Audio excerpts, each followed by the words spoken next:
So, Dr. Block, you wrote a book. Yes, Pediatrics Around the Block. It's a compilation over the last 2.5 decades of my work, and it's a compilation of interesting cases, a lot of humor. I go through my family as well. I have 4 daughters, and they're all adults and grown. It's a fun read, though. A lot of wit and humor there. Mostly make fun of myself, almost entirely. Occasionally I make fun of my girls because they were such a fun group to raise. So a lot of wisdom in that regard. Because I raised 4 kids and got 9 grandkids, so I'm still doing child raising. 2 of them spent the night 2 nights ago. That's fantastic. Well, I'm excited to talk to you. I've been a pediatrician for 15 years, and I always love talking to experienced pediatricians. I feel like I learned so much. There's knowledge that doctors can get from books, but there's nothing that replaces real life experience and the wisdom that comes from real life experience. So I have to tell you, I actually practice pediatrics alongside my father. He has 3 kids, and he also has 9 grandchildren who he talks about all the time, and he really enjoys spending time with them. So, did he write a book? He's thought about it. He's taken writing classes before where he's wanted to share funny stories or interesting stories that he's come across. You collect a lot over time. And the amazing thing is I can remember so many details. It's incredible. Well, and tell me about your career as a pediatrician. Where did you practice? Did you work in the same community for your entire career? Okay, let's go back. So I went to UNC Chapel Hill for undergraduate. Then I went to Wake Forest, Bowman Gray for my pediatric residency. And then from there, I started practice here in Bardstown, Kentucky. We take care of everything. We in pediatrics in the rural areas have to know a ton more and know it well. Pharmacology and diagnosis of psychiatric and orthopedic and other mental health conditions and school and educational systems. We have to know it all out here. But anyways, I've been in the same community for 43 years, same house, same practice, same office, 43 years. And another niche for you, we're the only father-daughter team of pediatricians in the state. My daughter went to pediatrics too. Oh, wow. Okay, so we have a lot in common.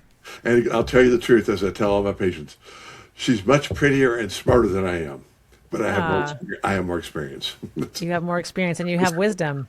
So that brings me to the first question I'd like to ask you. I'm curious. You've been practicing pediatrics for over 4 decades. When you think back to your career as a pediatrician, are there any messages that you would like parents to know as they raise their kids? Well, the most important and the most critical, which is the heart and soul of pediatrics, is immunizations. So vaccines, pure and simple. It's critical to the kids to have those vaccines in them. Because I lived the era of pneumococcal pneumonia, Hib meningitis, Hib epiglottitis. I have a story about Hib epiglottitis. 2 a.m., rushing to the emergency room in the middle of cold winter night, kid sitting forward, drooling, couldn't breathe, and you didn't dare touch him because if you did, he collapsed into full-blown airway obstruction. So I had to... My dad has the same story. I had to go down to the dang-gone and call on my surgeon as a backup in case I couldn't get it in.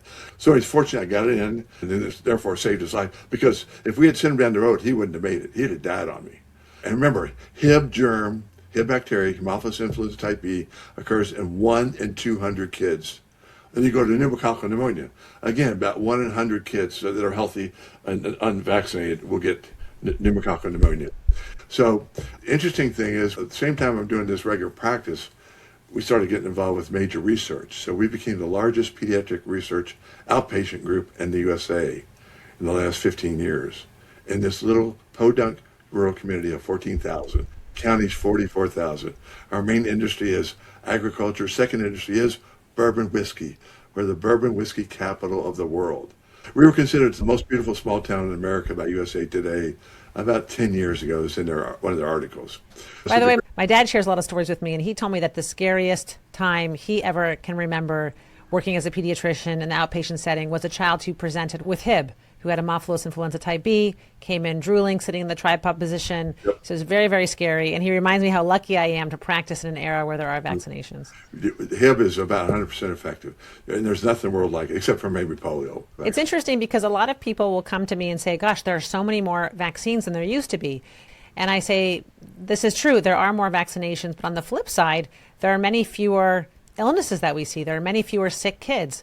So yes, there have been more vaccinations, but we also see kids that are healthier. In fact, the hospital that is close to where I work, they've had to close this last year because so few kids are sick enough to make it to the hospital, which is a great thing. But I have to say, I think a really big part of this is that we've had widespread vaccinations for our children. Yes, and the other thing is you have to remember rotavirus vaccine. The rate of hospitalization from rotavirus is 1 in 75 children. 1 in 15 children wound up in the ER. And all the kids get infected with their vomit and diarrhea for weeks. And you can do nothing except fluids or IV fluids. And every kid gets at least twice in their lifetime because there are multiple serotypes for rotavirus. And now we have a vaccine that covers it. So, again, vaccines are the godsend. We're the only profession that tries to put ourselves out of business. What do you say to families that have questions about vaccines? Do you think it's okay to delay the schedule? What would your advice be to families listening? Okay, so let me address the delay first. I wrote a full article on the delay of vaccines where you can give it and still be within the schedule. It's a complete article in Pediatric Annals in 2013, I believe. It's in my book as well. So I have an alternative schedule that you can use that keeps you within the compliance for our safety and your child's safety. So it's doable. We just give them every month, and so it can be done. Now, going back to the other issue. So the big issues they worry about are, number one, mercury. There is no mercury in any vaccine in pediatrics. Gone. Only shot that had mercury in it was the multi-dose vial flu, which had ethyl mercury, which is non-toxic to begin with. But that's the only one, so no mercury, period. Second thing they complain about is aluminum. It's been given for like 35, 40 years. It's a wonderful adjuvant, makes the vaccines work 2 or 3 times better. Without it, your vaccine programs would fail because they're not going to last long. It gives longevity to the vaccine, durability, and also much better antibody levels. Because I've done multiple studies with and without aluminum vaccines. In most vaccines that have it, you have to use it. So what you're saying is the aluminum, it's a small amount, it's a trace amount, and it stimulates the immune system to make a robust response to the immunization. And longer response, longevity as well. So you get both effects. I actually really appreciate that you offer an alternative schedule that's within the recommendations, because I do think parents are looking for, they just want to feel like they're doing the right thing for their kids and they want to keep their kids safe. So there's been debate amongst pediatricians, should we offer an alternative schedule? But I actually think if we can do it in a safe way, even if it means spreading out the vaccines, I'm for that perspective. Right. So I'm all for it, but we do know the current vaccine schedule we've had for decades is perfectly safe and worthwhile and very effective. We really don't know if splitting them up, but it should work because we've done isolated vaccine studies with particular components, and it should work fine. But the current vaccine schedule as it is at 2, 4, 6 months, 12, and 15 months is extremely safe and extremely effective and well tested. And I'm just curious, in your experience as a pediatrician, have you seen vaccine injuries? Have you seen harm caused to children, specifically irreversible harm caused to children from vaccinations? No, I've never seen that in any.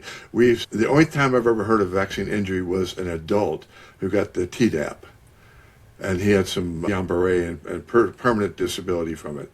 The COVID's another one that we talk about, but I don't know if you want to get into it. That's a whole can of worms. So basically, we could talk about vaccines, I know, for days and days, actually, I'm sure. But just to reassure parents, if you could give them some final reassurance based on your experience, what would it be? Okay, so the vaccines are extremely safe. They do not cause autism. The Wakefield study had 12 kids in it. His lab person even admits later that it was all fabricated. He made up the data, 11 out of 12 kids. So they retracted the study in the Lancet. They took it all back, said it's not valid, it's gone. We don't want any part of that data. So if you want to read the story behind the whole Wakefield fiasco, get my book. It's in there too. I have everything you want to know about vaccines. I think, to be totally honest, I'm empathetic to families. I understand that there's a lot of noise and a lot of talk that they hear from the internet, that they hear from friends. Sure. And I understand that as a parent, all you want to do is keep your kid healthy and safe. And you don't want to harm them, of course. Because frankly, I feel like a lot of us now, we are lucky. We live in an era where we're raising our kids where there have been vaccines, so we don't see a lot of these illnesses. And so I think it's interesting to hear from a doctor like yourself who's seen the impact that vaccines have had over the decades. Absolutely. And again, just look at the pertussis outbreaks every year. And their babies die from pertussis. The kids are sick in the hospital for a month or two, then the ICU. And talk about damage, get pertussis, and then go to measles. Oh my goodness. Once you get below that 95% threshold for herd immunity or herd protection, you're going to see it spread like crazy. I was in 1988 in my office going, oh my God, what is this, fever and rash? Yes, Koplik spots. whoa. I said, we're not putting up with Tell this tell stuff. people what Koplik spots are for Alpha those that have spike, not the heard little that white term. dots inside the buccal mucosa in there. And you look and you go, oh, Lordy. And it looks And like it's a thrush. sign of measles. It is measles, period. Yes, There's like yes. 2 or 3 white spots on either side. So it's very distinct spots. And they have this fulminant rash. They have 103 fevers. They looked horrible. Sick kids and rash all over the body, full blown. And the trouble is, 1 in 500 is going to get brain damage, encephalopathy, and also blindness occurs in 1 in 500, and then hearing loss occurs in like 1 in 1,000. You don't want to see this. And you haven't talked about mumps. So anyways, there's no treatment for it. You're going to get some severe illnesses and deaths. No doubt about it. So measles is a bad sucker. Okay, all right. So We so don't talk thank you about for mumps though. We have adults, we have teenage kids and college kids come with mumps. 2 shots, it wanes. The mumps wanes in about maybe, I don't know, 10-20% of adults, meaning 18 and over. And we saw a bunch of college kids with orchitis. You know what that means, don't you? I do tell everybody because that's a term that they should That's know. the testicles inflamed. I don't want to see that. It's highly contagious too. And mumps, for people that don't know, mumps is the second M in the MMR. So it's measles, mumps, then rubella. Rubella. Yeah. And then rubella. I'm a rubella baby. I didn't get the mental retardation and, the cognitive impairment, but I had a PDA fixed when I was 16. Yeah. One of the major causes of PDA in babies is, besides prematurity, rubella. Rubella. Congenital rubella. So I didn't get the full-blown rubella syndrome, but I had to have my PDA repaired at 16. Cracked my chest open. And heart. tell everybody what a PDA is for those that don't PDA know. is a patent ductus arteriosus. That's where the connection between the pulmonary artery and the aorta should close up within a few hours to a few days when you're born. It's a conduit that bypasses the lungs. In the average kid, oxygen hits it. It sends a signal to the blood vessels to close up and tighten up and go away. Anyway, so yes, you don't want to see a PDA or congenital rubella syndrome either. So that's why we vaccinate with rubella. It's not for the kids so much. It's not for actually the pregnant mother. It's for the fetus. And rubella is just it's called German measles. It's a very mild illness otherwise. But you don't want to see it during pregnancy. And flu vaccine annual is worthwhile doing it. And most of us get around 30 to 40% flu vaccine uptake, which is sad because it's such a good vaccine. They don't realize that there are 3 strains of flu every year. And a lot of kids get 2 cases of flu every year. So if you want to prevent the fevers, the missed school days, the missed work days, get a flu vaccine for your kid. It's so important to do that annually. It prevents severe disease and pneumonias and prevents death. But as far as being effective in preventing 100% flu shot is this mediocre vaccine. It's not great. Right. What I tell parents is it defangs the flu, that the flu shot doesn't prevent somebody from getting the flu, but it makes the symptoms hopefully less severe. Less severe, shorter, but it prevents severe morbidity and mortality, which is critical as well. Well, this is a great reminder about the importance of getting your children their immunizations and a reminder of what diseases we're preventing them from getting by getting their immunization. So thank you. And so now I would love... And just go back a second. Yeah. Every vaccine that we've had today, pretty much, we have tested in this office. So I know personally the data inside out, what's been tested and how it works and how safe and effective it is. Now, I can't verify that it's safe and effective for 1 million kids, but over time, with phase 4 studies, which look at hundreds of thousands of kids in these vaccine safety data links, very rare to see any signals pop through. And most of the signals, the CDC has been religious about checking out the bad cases. And also, a recent study just showed that in 2020, there were 100 of these signals shown in these studies, epidemiologic studies, to try to show that maybe there's some cause and effect. Like, remember, these are all temporal associations. Associations in time doesn't mean it's causal association. You look and see if it's valid or not, but usually it's not. So these cases, if you try to verify it, you can't find the data, you can't find the patient, you can't find any illness that's been corroborated by medical charts. Isn't that fascinating? Very, absolutely. 1/2 reported. It's just 1/2. But here, the story is 100 epidemiological papers were reported in 2020. 2025, there were 600 of them. These are epidemiologists trying, I like my epidemiologists, but they're trying to make a name for themselves. Oh, we're the first to report that for meningococcal vaccine caused Guillain-Barré in Colorado. You remember that new meningococcal vaccine that was FDA approved and given to all teenagers? Well, they found in Colorado there were 6 cases of Guillain-Barré. Well, they went back and looked. No place in the world saw it. It was just statistical flukes. And you have to allow for statistical flutes and background noise. And background noise is everywhere when you look at these adverse event reports. I think this is critical to know for your parents because they're getting all this information and it seems like it's valid, but it's not. You have to really dig into it. The devil's in the details. And that's the nature of random events, is that Yes. you're going to have clusters Yes. in certain areas and less clusters in other areas. Right. Yes. And then as a pediatrician who's practiced for over 40 years, if there's one thing that you would want parents to remember when it comes to a child's normal health and development, what would you want it to be? Now, if you're going to stick with normal health, that one's simple. The only way you can prevent 99% of the severe illnesses that we see is through a vaccine. So vaccine prevention is critical. They're safe, they're effective. We have tons of data. I did the testing on almost everything. I did the articles, I did the research. I can give you the raw data if you want. So in essence, vaccines are the heart and soul of keeping your child healthy. So now I love talking to pediatricians who have experience seeing kids from the beginning and seeing how they end up as adults. And my question to you is, I have a lot of parents who worry about their children's behavior.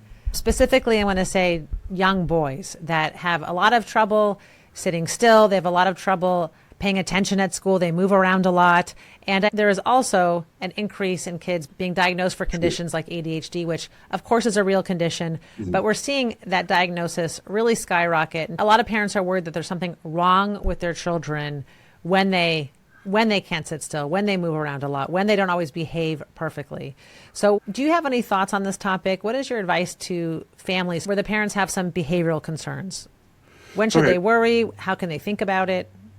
Do you have any advice? I've written a few articles on this as well. So basically, a couple things you need to know first of all. Back at one point, speech in boys. So I tell all parents who come in the office, boys are laggard with their speech, and we have a lot of boys that don't talk till 2.5, probably 20%. Very few words till 2.5. I have 3 grandsons, point in case, just anecdotally, didn't say a word till 2.5 except water, lights, and ball. That's it, 3 words till 2.5. However, the key is that's expressive language, spoken language. You need to know about their receptive language or what they understand. If they understand multiple things, cat, dog, ball, refrigerator, all these simple things. I use objects because it's simple to verify objects. If they understand all these objects and a lot of complex objects, they're okay. You just got to wait them out. 2.5, there's a switch that turns on, boom, and they start talking. And it applies to occasional girls, but it's really common in boys. So in boys, expressive language is not critical. It's receptive language. That's when you know you have a global intelligence problem. If they're understanding everything you're telling them, you don't have to worry about their expressive language. So that's a pearl for your folks. And so just to summarize, if you have a child, they're late talkers, they're just saying a few words and they're 2.5, but they're otherwise normal. They interact with other children. They understand what you're saying to them. We can feel reassured that the speech is likely going to come. Absolutely. So again, receptive language is the key. What do they understand? And I always like parents to know what the red flags would be, when to worry. And it sounds like what you're saying is if the receptive language is poor or they're not really understanding you, that would be a reason to be concerned. And as you said, mentioned, social interaction. Do they laugh? Do they interact with peers? Do they interact with their family? Do they have a sense of humor? If they have a sense of humor, you really don't have to worry about autism. It's not 100%, but it's pretty close to it. The other thing you have to worry about is that they do puzzles. You can they're puzzles. They're 2-year-old, 3-year-old, 4-year-old. And if they do those puzzles, your kid's on target. They're going to be fine. Because puzzles they require a lot of intellectual facilities up there. So I use puzzles. And again, do they interact with their peers or their siblings? And how well do they interact? And a sense of humor is very important too. That gets you that diagnosis of true autism. So that's really helpful for speech and the younger age group. Kids that are in the elementary school years, I find parents worry because they want them to be, understandably so, a good student in school. They want them to sit during the class. They want them to get good grades and good remarks from the teacher. They want them to finish their homework. And a lot of parents have trouble getting their kids to fit that mold. Can you speak to that at all from your experience? So yes, so boys at 4, 5, and 6 are very active, very busy, very wiggly, and you can't use that parameter to diagnose it very well. It's more of how disruptive they are, how they can't modulate their behavior. Even if they have it, I don't treat ADD unless it's interfering socially, intellectually, educationally, and in the family. If it's not interfering with it, and they have some elements of ADD, it's not worth going through the treatment modules and say, okay, we'll handle it if we start failing in any of those three areas. Then we'll consider treatment. You also have to remember it's a case of fit, F-I-T. Some teachers can tolerate anything, right? But the key is how much is it interfering? And the other group is the opposite. The ones that get home and they're off the wall and they're acting up. And then at school, they're fine, they're angels. Okay, that's a defiance problem. That's an obstinate problem. That's a blowing off steam problem. They need to vent somewhere, and so they'll do it at home frequently. And again, they push their mothers to the limits. So that you have to deal with on a different level. That's a good point. Being disruptive, being defiant, those are good points to think about, whether or not a child could benefit from extra support and help. But I also just like to remind parents that kids being wiggly, getting out of their seats, talking, that is a normal thing for a child to do. Okay, now a question for you that I would love for parents to hear from an experienced doctor. So many parents worry that their children get sick too much. The term I hear all the time is, oh, my child's immune system must be weaker. Why do they get sick so much? When you have children that get sick often, can you describe what is actually normal for young children in terms of colds, fevers, and illness? Okay, we're applying to kids probably under 2.5, okay? So number one is they're going to get about 10 viral illnesses a year. You can kind of count it, once a month almost until the summertime. And summertime usually is about late May till early September. So maybe about 3 months that you're going to be free of most illness. So the big thing you're worried about is, number one, recurrent ear infections. So if the ear infections are occurring every month, and they're going on to get 4 or 5 within a 6-month period, yes, you're going to have to resort to tubes. But number one, is the diagnosis accurate? Pediatricians are the best among the group, but it's still appalling what goes on in the world of ear infections. So if these diagnoses are coming from urgent care, from non-pediatricians, the diagnosis is very suspect, because anything that they can't see, they're going to diagnose as acute otitis. And I do agree, experience makes a difference. A lot of times kids have fevers, and a fever will make the eardrum look a little more inflamed, but it's not a true ear infection. So I often see that get misdiagnosed. I don't mean to knock on urgent cares. They have a great role in our community. But sometimes I'll have a kid that gets diagnosed with an ear infection, and when I look in, the ear is filled with wax. And I think, how could they have called this an ear infection when you cannot see the eardrum? And so I'm sympathetic when a kid has a fever and the kid's crying and fussing. Maybe it's hard to get a good look, and it's just easier to write a prescription for an antibiotic. But I completely agree with you that I think ear infections tend to be overdiagnosed. Yes, and the pressure's on the practitioner. I came in urgent care. I'm spending $120. You better give me something. Yes, people want to leave with something. I understand that. You want to feel like the visit was worth your time and your child's time, and that you're going to do something to make them feel better. So the fortunate point is you and I have rapport with the parents. So we can reassure them enough, say, no, this is okay. We can recheck it if it seems to get worse. And the other thing is fever is rarely associated with ear infections. 12% of bad ears, I'm not with bad bulging ears, have fever. So fever is really not a clue for ear infections. It's not relevant to it. But a cold is very relevant for ear infections. Yes. When kids are under the age of 2.5, I rarely find a true otitis media or ear infection in the absence of a recent cold. Yes, 90% of all kids will have a preceding URI, meaning upper respiratory infection. So, I say that because some parents come in, they have a 9-month-old, for example, the kid is touching their ears, and they said, oh, maybe it's an ear infection. And if they didn't have a recent cold, it's very unlikely that there's truly an ear infection. Yes, absolutely. So that's one of the criteria. And again, ear tugging is not a very helpful sign. In some kids it can be, but most kids it's not that helpful. It's nonspecific. So if they start getting ear infections, real ear infections under 6 to 9 months, it's what's called the otitis-prone child. So that group's at higher risk, and your index of suspicion is going to go way up for that kid. But there's that child who has bad plumbing. And remember, the other big thing about the recurrent infections is the number one cause of recurrent infections is daycare. And bad plumbing. Bad plumbing, meaning bad ears. And then again, cigarette smoking, which is not as bad as it used to be. So those are the big risk factors. At what point should a parent worry? Do you have any red flags or are there any times when parents should actually truly be concerned? Okay, so you got the kid with recurrent ear infections, 4 or 5 within a 6 to 12-month period. That's different. That's an ear plumbing issue. However, I've had several kids over the year. If I can convince the mom that she'll pull the kid out of daycare, they're going to go away for the most part. And it's very common that if they're out of that exposure and they're not around more than one sibling or one other child, their ear infections may drop like a rock and they won't need tubes. But this is not practical for a lot of parents. I understand that. So if you're stuck with daycare, that's okay. And I'm just curious, because a lot of doctors will say, well, it's good for them to get exposed. It's good for their immune system. If they get sick more frequently in the daycare years, that'll be protective for them in the later years. But I hear what you're saying. It's true. If it's too much and the kid's just constantly sick, Yeah. I think that's an acceptable option. Just Yes. take them out of daycare if you can. Yes, but it does make a difference. If you look at the kids that have not been exposed at all, you'll find that when they hit school, that kindergarten or preschool, 4-year-old, 5-year-old, they are sick a bunch that first year. Then they get better.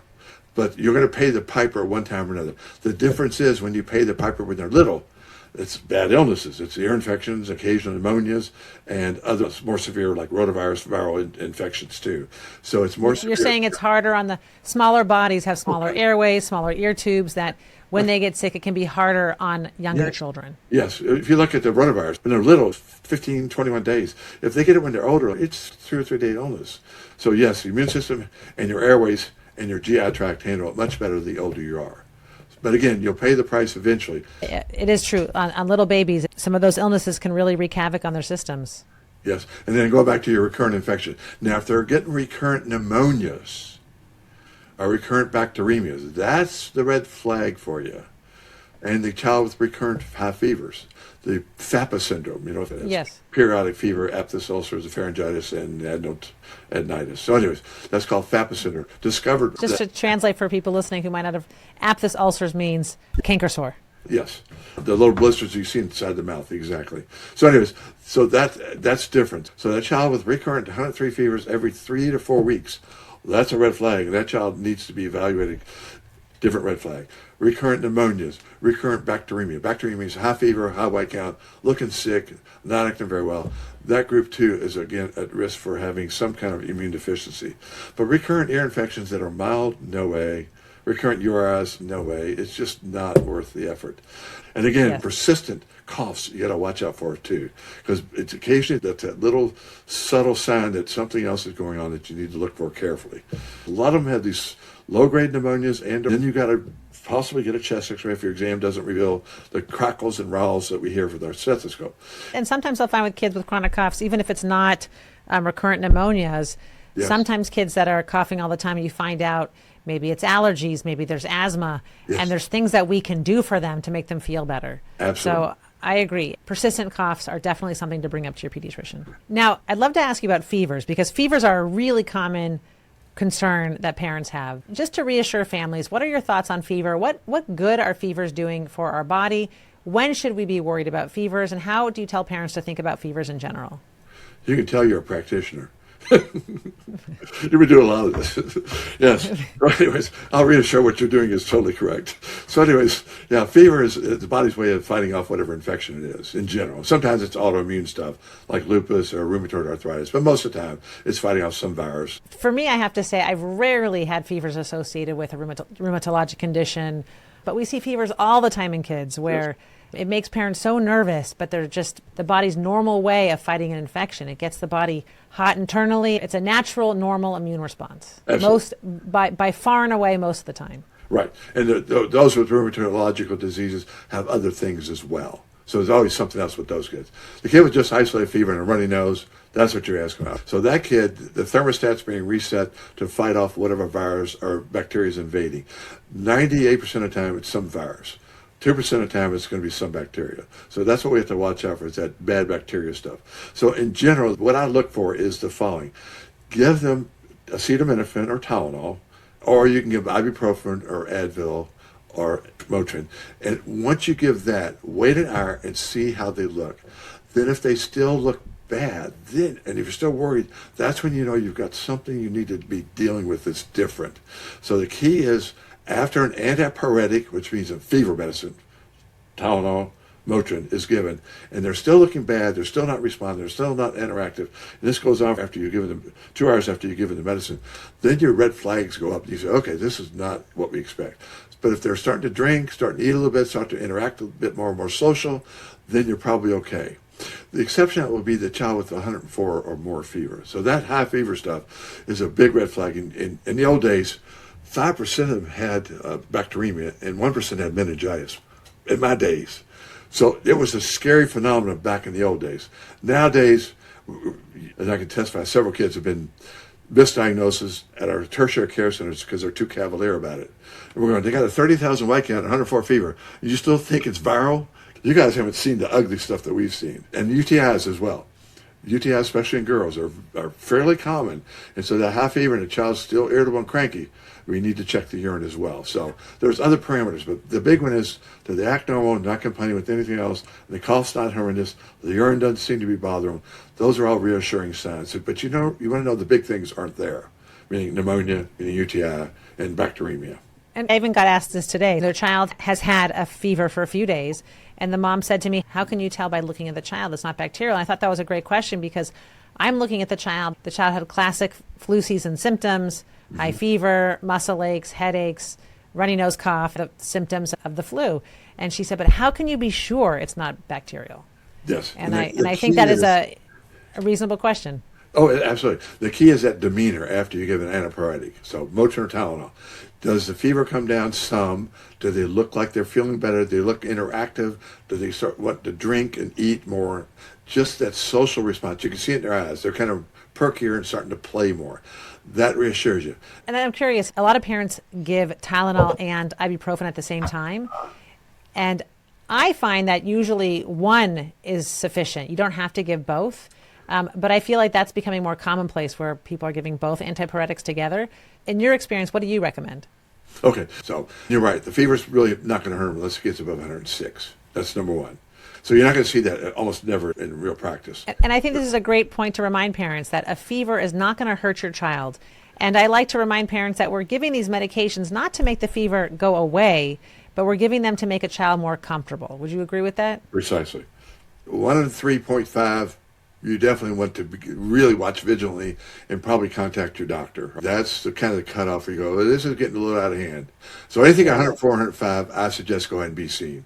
And then the other thing is Tylenol and Motrin. I'm taking 2 Tylenols probably 2 or 3 times a day because I have this horrible myositis all the time. I can't remember when I got it. And so to ask a parent, when did I give the Motrin? When did I give the Tylenol? Every 3 hours, every 4 hours? Impossible. You're too busy. You got other things going on in your life. So you're going to mess up. You're going to overdose your kid. Okay, Tylenol overdoses, not a problem. Motrin overdoses, a little more problematic. But nonetheless, you're going to screw that up unless you write it down specifically what you've given. I'd love to know why you said that. Why do you say Tylenol overdose not a problem? Because children metabolize it in their a healthier way. glutathione metabolism in the liver is extremely good, and you almost never see Tylenol overdoses with standard doses. I love that point because a lot of parents aren't aware of that. It's really hard to overdose Tylenol on a child. Yeah. In fact, it's almost impossible to do a kid under, I think, 3 or 4, unless you gave the whole children's bottle. It would be extremely difficult to do so. I had a toxicologist come on as a guest a couple of years ago, and he told me he's never seen an overdose Never. With Tylenol on a kid under 5 years old. Unlike adults and teens. Correct.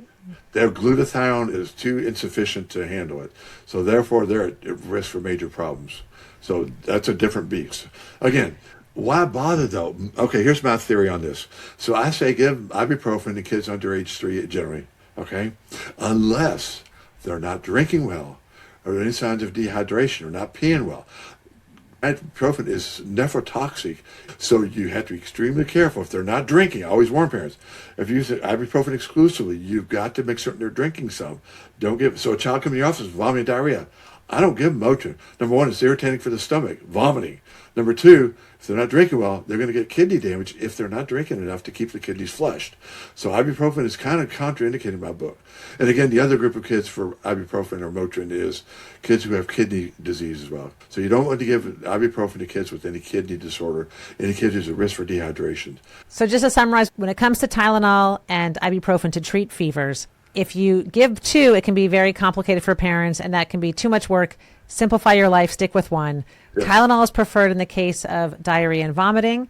Tylenol is metabolized and broken down by the liver. So if your child has a liver problem, that is a situation where you would want to avoid Tylenol. And then when we're talking about ibuprofen, ibuprofen is metabolized by the kidney. So to keep the kidney healthy, if your child is taking ibuprofen, make sure that they're drinking enough fluids, and then try to avoid it if they are at risk of being dehydrated, because it may be harmful to the kidneys if your child is not drinking enough. Yes. And we know this from adult studies as well. And in what situations do you recommend ibuprofen? I like it better for kids under age 4 for fever reduction because it's a better pain reliever too for headaches and the irritability. It works Yes. better for that. Now, as you Yes. get older, Tylenol is a better fever reliever in kids that are teens and preteens. That's my experience. You may get refutation of that, but in general, I find if a child has 103 fever and they're a 12-year-old, I prefer 2-adult Tylenol if they're big enough to use it over ibuprofen. Ibuprofen is not a great fever reliever in kids probably at school age and above. Interesting point, isn't it? It is, but I do find ibuprofen can be really beneficial specifically for situations like menstrual cramps. For mouth pain, I find that it works well. For ear pain, I find it works well. And it also lasts longer than Tylenol. So I do think that there is a plus with ibuprofen. If you have a child who's not great at taking medication, it will last a little bit longer. So And there the are only reason- definitely situations where I like ibuprofen better. The only reason I use Tylenol is fever, nothing else. If you're Interesting. headache, sore throat, achiness, no. Motrin's much better. Ibuprofen is much better. But fever alone, if your target is fever, Tylenol is, I think, preferred over ibuprofen for fever. I see. In the older kid, nothing else. Pain reliever, ibuprofen's much better. Absolutely. Yes, you're absolutely. Okay. This is such great advice, hearing it from an experienced doctor. So thank you. Are you calling me old? No, that is not. I'm calling you experienced. I've been called old. No. Experienced. Well, also, there's a lot of doctors that don't see many patients, right? Yeah, in my lifetime, we average about 25 to 30 patients a day. So we're busy. In the old days, we'd see 35 to 40 a day. And I'm curious, in your time as a pediatrician, do you find that there's things that now parents worry about more than they used to? And I think specifically what I'm thinking about is social media. Do you find that there's a lot of parents that now are extra worried because of what they're finding online? Oh, gosh, they have a right to be worried. In my household, when they're growing up, I could turn that TV off and we were done. And if I wanted to ground them, take away the landline and take away the TV, and you were done. Easy. Now they can sneak on their cell phones, they can sneak up on the TV. It's all sorts of junk out there. And then social media is a disaster because there's no accountability. I also think what's so hard is what gets attention online, what gets clicks, are things that make parents worry. So any case of something going wrong with a child, a bad outcome, that's what gets eyes, that's what gets clicks. And so I have a lot of parents that come in here really worried that something bad is going to happen to their child, and they admit to me it's something that they found on TikTok. And so I know that there is a lot of benefit that people find. They do get a lot of good advice, but there's also a lot of misinformation and unnecessary worry that I personally find that there's more harm than good. Yeah, I agree. The thing with it, I always tell my families is go to recognized medical sites. American Academy of Pediatrics, American Academy of Family Physicians, ACOG. And I also say go to your pediatrician, have a doctor that you trust. Yes. And I also think something that we don't do enough now is talk to your parents or talk to parents in your life where you've seen them raise kids and you like how their kids have turned out. Get advice from them. Yeah. Yes. So before we close, I think it's fun to end with a lightning round of questions, if you don't mind. If I ask you some questions and give me the response that first comes to mind. Oh, gosh. It could be bad. You'll do great. Okay. What childhood symptom do you think parents worry about way too much? Probably fever is up there. And then second to that would be educational things, like language and developmental things. A parenting instinct that's usually right. Mother's instinct, when they think something bad is wrong and it's persistent and their gut feeling is saying something's wrong, always listen to the mother. Always. Even if you think she's scattered, the blind squirrel finds a nut once in a while. You've got to listen to the mother's instincts. I'm not saying it's always accurate, but I'd rather be guessing wrong than to listen to her, come back 2 days later and say, my child's in the hospital with 104 fever, he's got meningitis. Okay, so yes, listen to the mother. Their instinct is very good. It'll save you so much hassle. I'm going to start using the blind squirrel finding a nut analogy. That's right. I like that one. Something parents Google that causes unnecessary panic. Probably the biggest one, like recurrent infections and fever. And it's scary when you go to Dr. Google too much. They think everything is pneumonia, meningitis, and leukemia. And it's just scare tactics. A sign a child is doing just fine, even if it doesn't look that way. The key there is, let's take a child who's sick. Again, it's their demeanor. Are they interacting? Are they playful? Are they playing with their toys, interacting with their brother, sister, interacting with you? Their eyes look like they're starting to respond to what you're doing. Are they laughing and giggling at all? Are they starting to want to drink and eat during phases when the fever's down, or are they feeling somewhat better? But it's important to know, if they're not, it goes on, even without fever, and they're looking kind of puny and they're not responding, they look terrible, they still might have serious illness. So this is going on more than 12, 24 hours. Check in with the doc. Is there a phrase that you find that you say to parents over and over again? I'm thinking probably the biggest one I say is, this too shall pass, and just be patient with whatever phase it's going through. And a fever is not going to hurt your child. The other big one that we use a ton of as well. And Dr. Block, will you tell us the title of your book, show us what it looks like, and where can we find it? Pediatrics Around the Block. It's on Amazon.com right now, easy to find there. It's also on Walmart.com, Barnes & Noble, and the book is fun to read. It's got great advice. All the things I told you today are pretty much in there as well. And I like the title. The title's great. Yeah, I like it. Well, actually, when I wrote for Pediatric News 20 years ago, that was the title of my column I wrote every 3 months. It was Pediatrics Around the Block. So, Dr. Block, I look forward to reading Pediatrics Around the Block, and it was really a treat to talk to you. Thank you so much. Thank you, Jessica. It's a pleasure, mine.